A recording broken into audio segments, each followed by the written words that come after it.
Hello,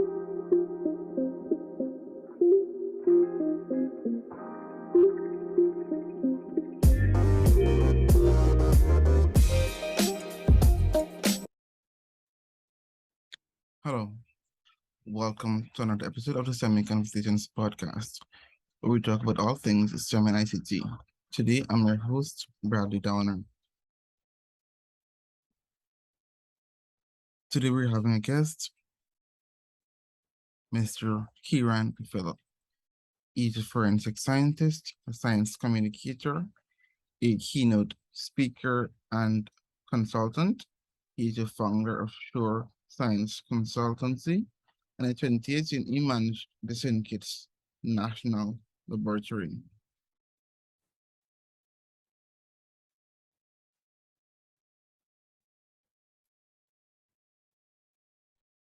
Nevis. So, Ciaran, welcome to STEMmy Conversations. Yeah, thanks a lot, Bradley. I appreciate the invite. It's been a long time coming, So I'm glad that I finally made it here for the conversation. Awesome.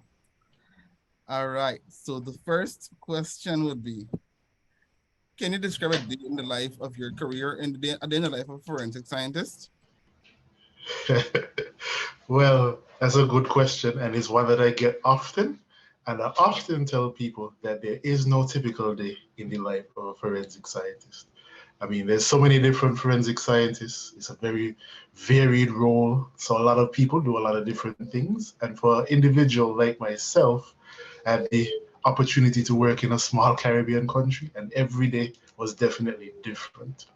So for me, I did everything. I did work from the crime scene to the laboratory to the courtroom. So some days would start at 11:30 in the night and finish, probably the next afternoon.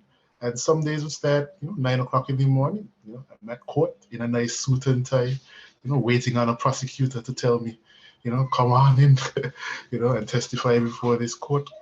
And then, some days you had a lot of nothing to do. So some days you get no calls, some days you get no submissions at the lab. But the truth is, because every day is so different, it really relies on you being yourself a flexible individual, because you have to be able to adapt to whatever may come your way. If you're working in a lab setting, you never know what the next submission is going to be and if it's going to be a priority submission.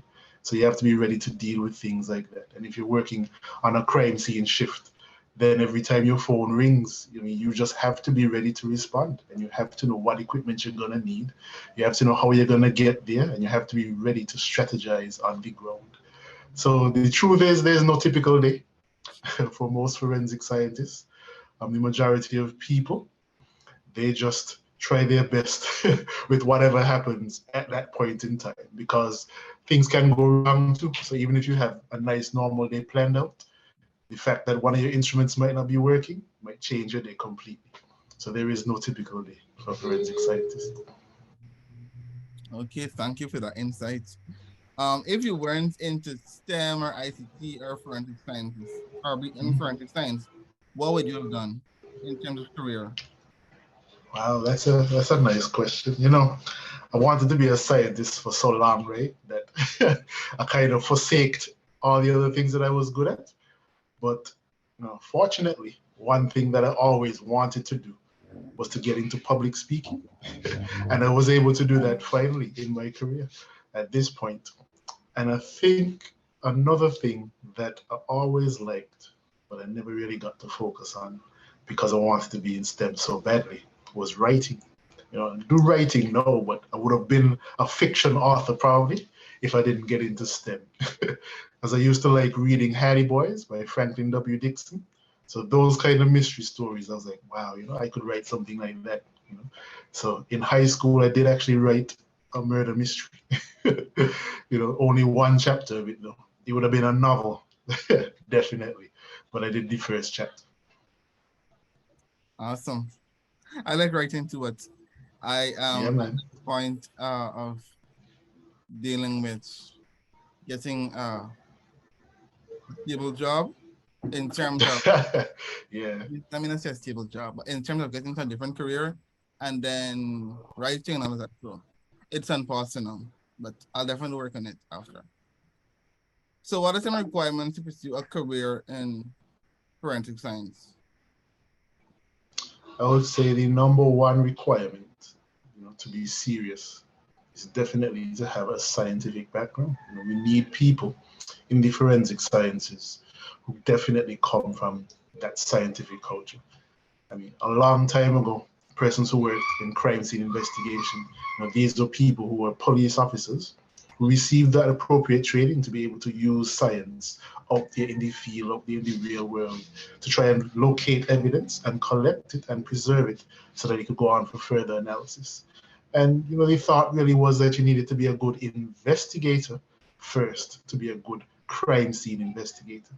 But now we're using so many different scientific techniques, so much different equipment, so many different tests that we really need people to have a firm foundation in science.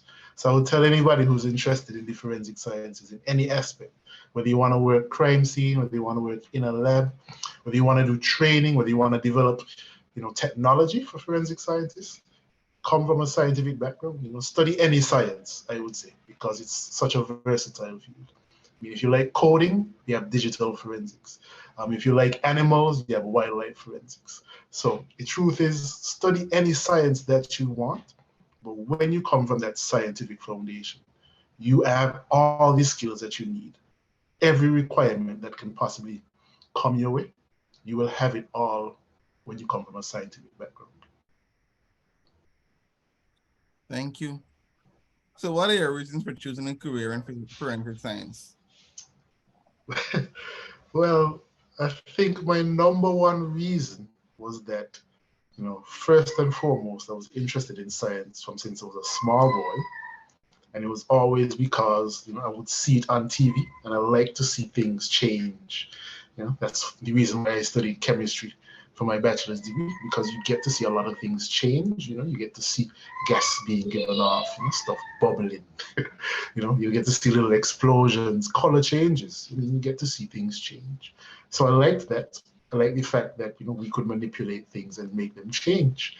And the number two reason would probably be because I always kind of felt like growing up that science was a kind of behind closed doors thing. It was very much an indie lab thing.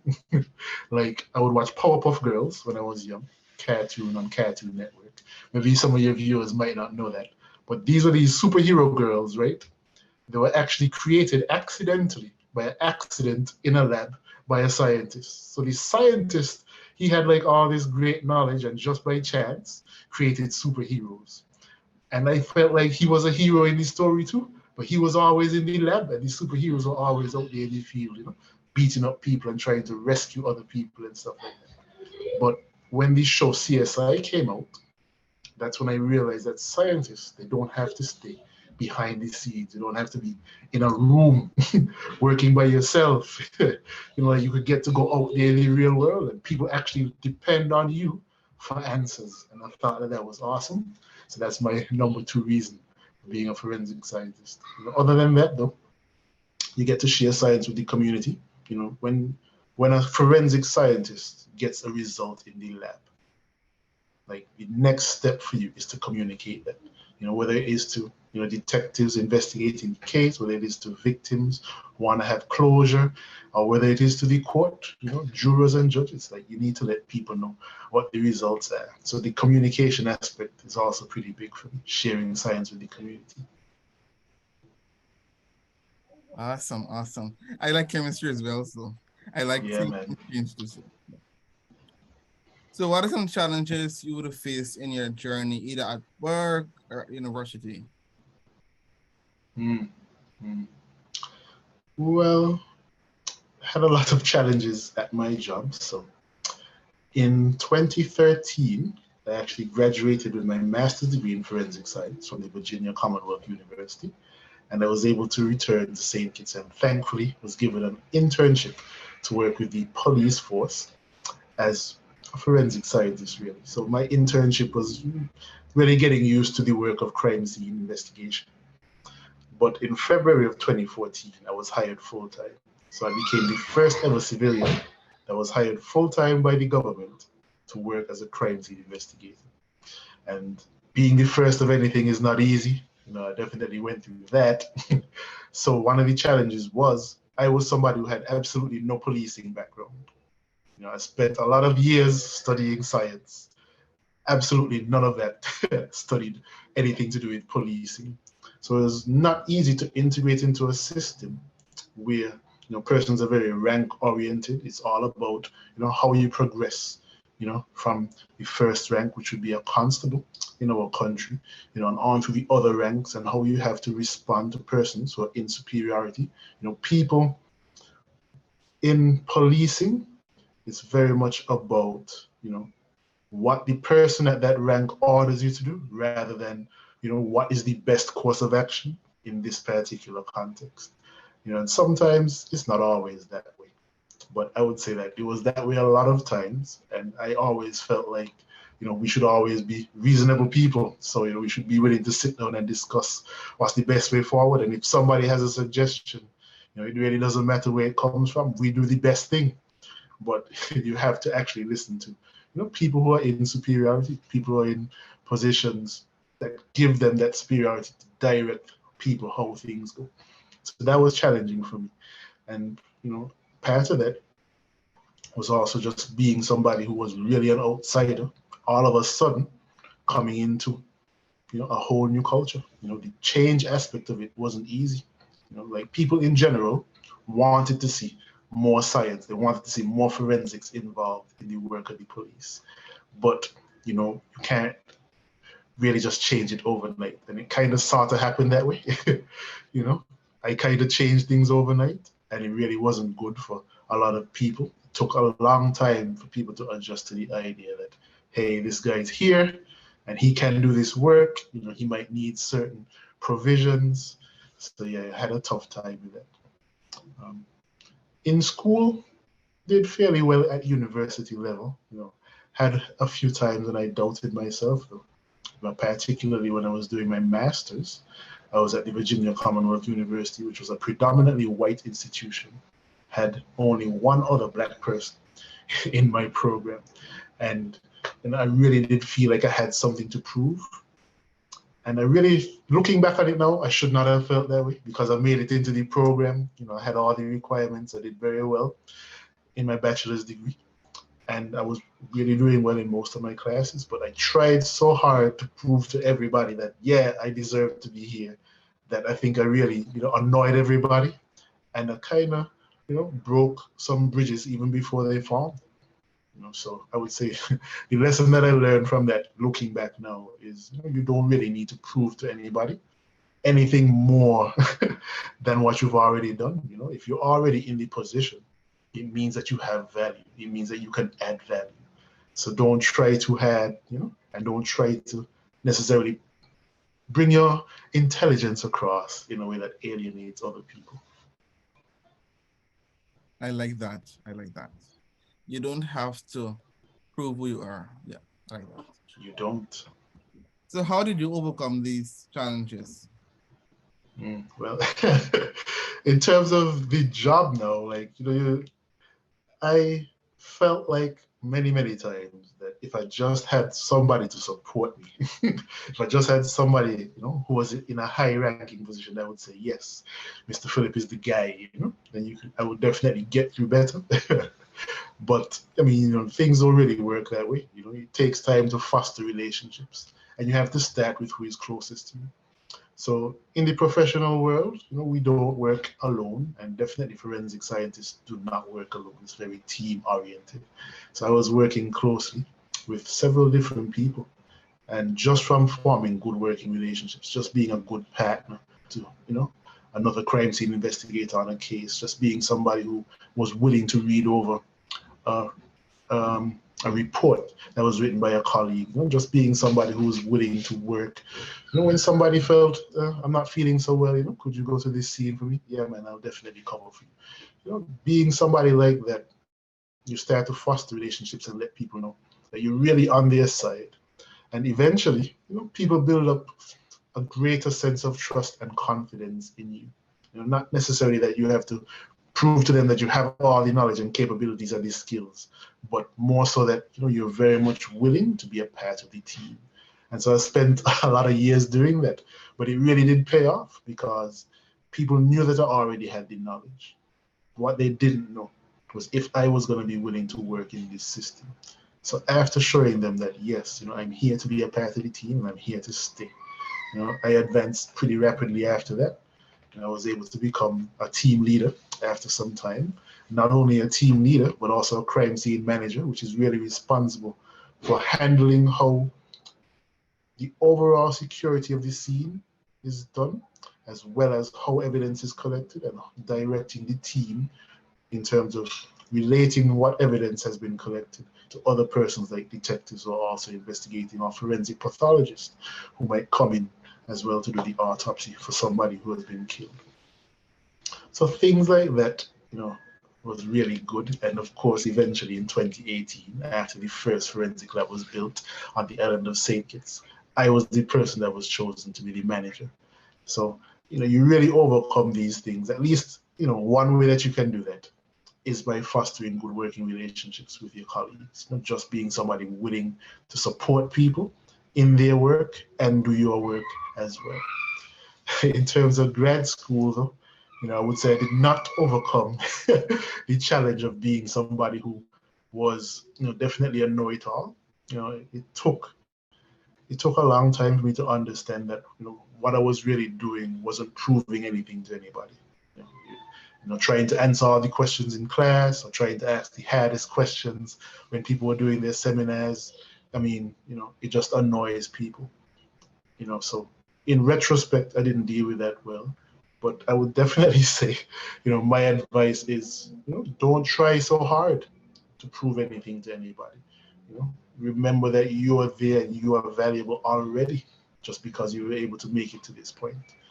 So, I would say, again, it's all about fostering relationships, because grad school is a great time to network and really get in touch with people, because you never know, maybe another 10 years down the road, I'll meet up on somebody from my class and, they'll probably be thinking, oh, that's just the guy who likes to ask all the hard questions, as opposed to, oh, that's Ciaran, like really cool forensic scientist who was in my class. So yeah, fostering relationships, I would say, is the way to go. Yes, true. That's true. Another question is... I'm not hearing you, though. Oh, there we are. Hear me now? Yes. All right. So my other question to you is, how do you know you're successful, or what does success look like for you as a forensic scientist? I appreciate that question, because for a lot of people, forensic science is all about, is there somebody who was responsible for this crime? Yes.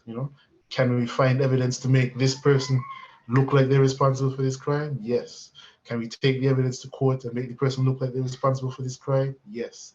Can we get the person locked up? Yes. And that's like a success.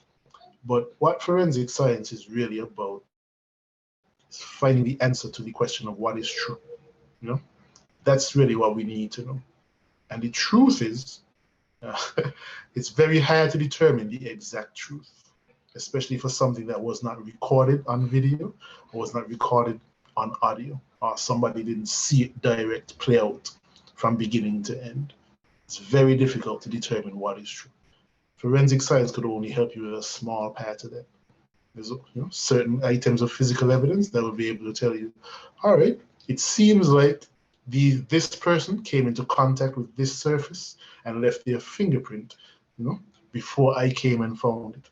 But that doesn't necessarily mean that that is the individual who would have broken into this place and stolen something from it.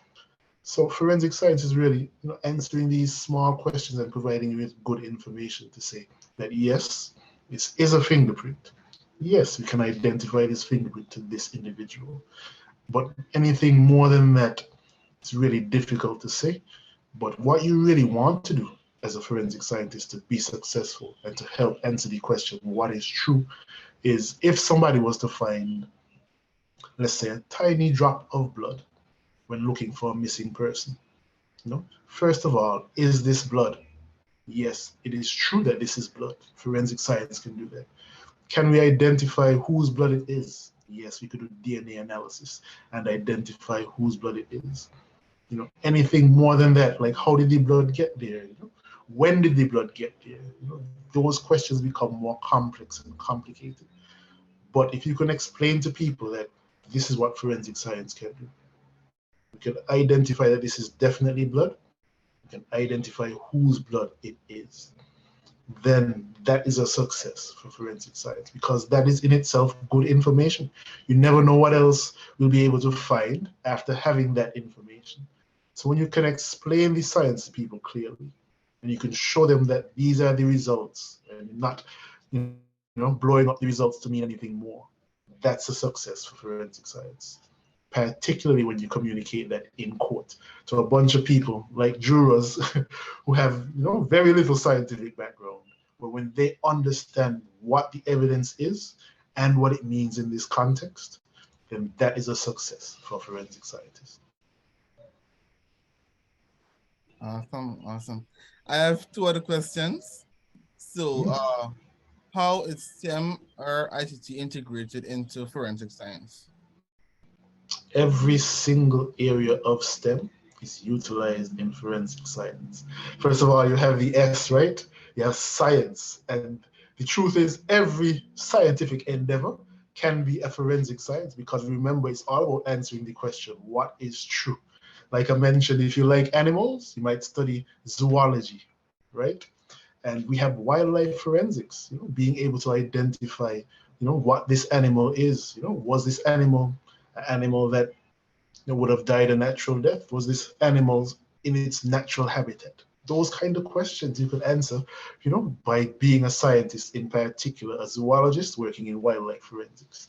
You look at the technology, like so many different pieces of equipment are used in forensic science. I like to tell people, in crime scene investigation in particular, technology has become huge. Absolutely. Because, we used to do these things called crime scene sketches, which required us to actually take multiple measurements to really have a quantitative record that is, everything by numbers as to how this scene is and where the evidence was in relation to everything else. Now we're using technology like laser scanners regularly to map out scenes and take very precise and very accurate measurements, multiple measurements that we would never have thought of before, and using technology to go from laser scan to something like a video fly through, so that you could take this to court now, you could press play, and you could actually take jurors into the scene, and actually show them, okay, this is the exact place where this particular piece of evidence was. We're going to take them over here to another location, which might have been, hey, this is the point of entry where we believe the person who perpetrated this crime could have come from. And viewers and jurors could really see these things play out. When you look at E for engineering, I like to tell people that understanding principles of engineering, particularly material science, is so key for forensic science, because we understand things like how cars are built and how cars are painted. We understand that paint that is on cars, it's in multiple layers, right? And it actually chips off whenever materials hit against each other. And that means that paint from cars can transfer to other materials.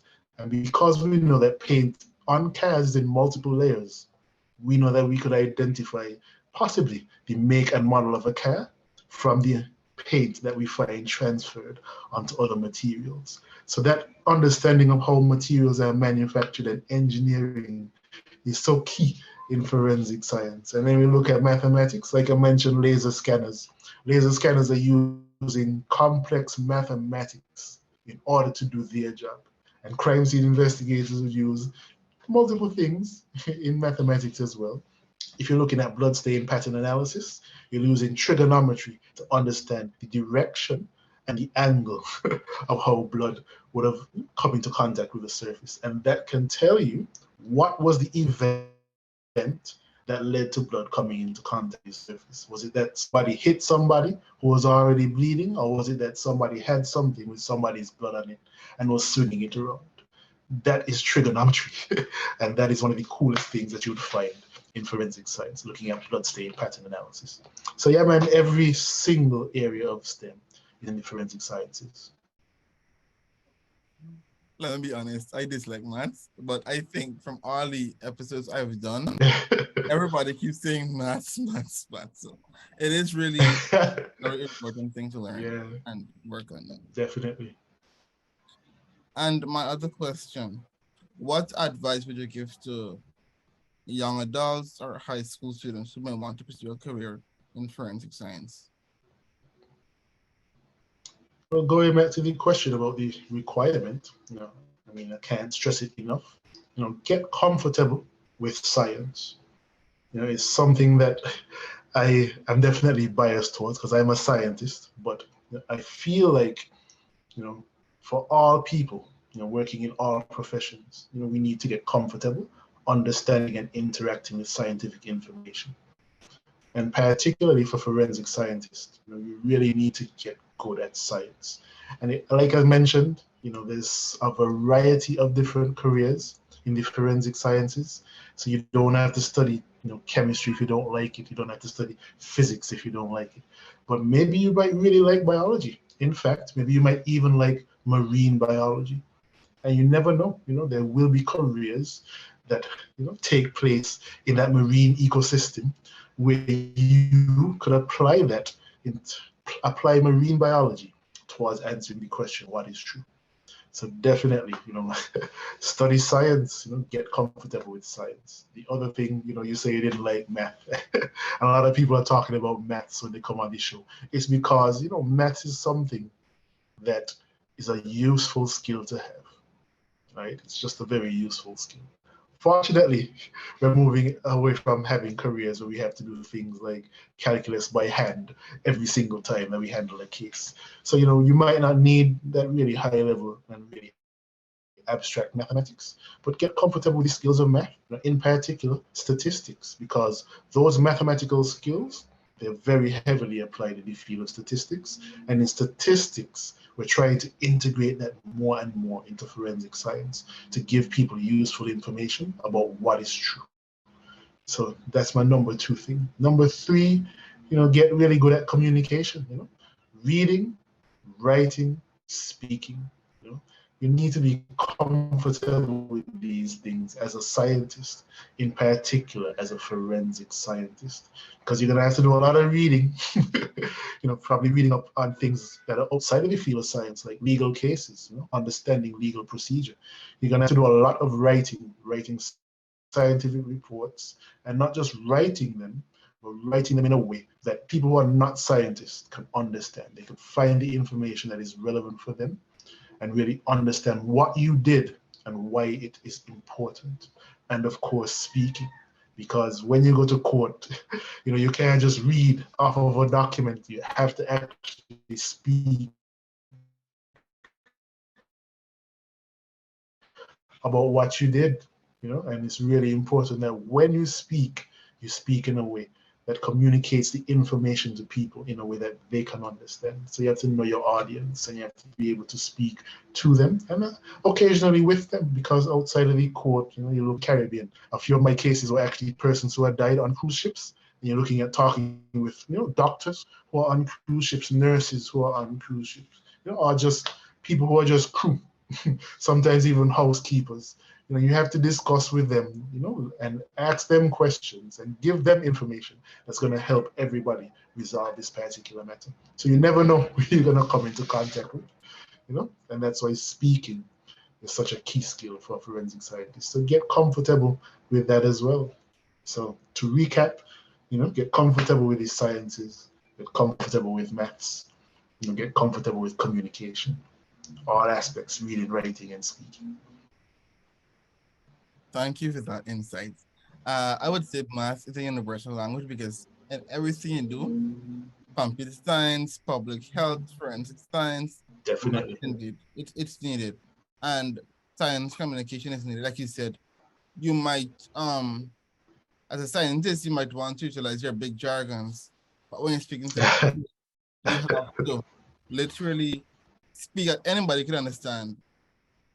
So science communication is very important. All Definitely. right. So thank you, Mr. Phillips. Mr. Phillip, sorry for sharing with us today. To our audience, be sure to follow us on social media. That's on Facebook and Instagram at Stemmy.conversations, and on the major podcasting site, which is Anchor, Spotify, Digicel's Go Loud, Apple and Google Podcast, and on YouTube. And be sure to follow Mr. Ciaran as well at Sure Science Consultancy on Facebook and Instagram. Thank you again for sharing with us.